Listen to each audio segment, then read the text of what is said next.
Inna lillahi wa inna ilaihi raji'un.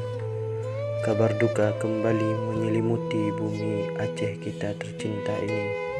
Seorang Habib, yaitu Habib Muhammad bin Ahmad Al-Atas, telah berpulang ke rahmatullah pada jam 00 WIB di Simpang Ulim, Aceh Timur, Aceh.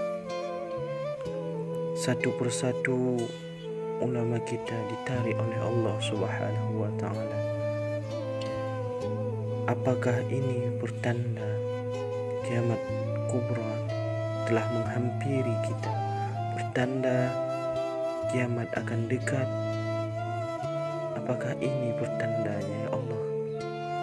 Engkau tarik satu persatu ilmu di atas permukaan bumi ini. Banyak ulama yang telah wafat, baik ulama di Aceh maupun ulama di seluruh Indonesia. Inna lillah, inna lillah, inna lillah.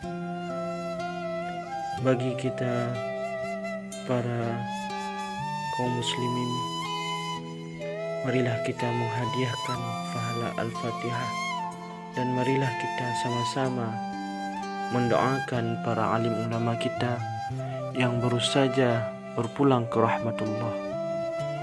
Amin. Semoga Allah mempertempatkan mereka di tempat yang selayak-layaknya, dan semoga Allah mempertempatkan mereka di syurganya Allah, syurga yang tinggi. Amin ya rabbal alamin.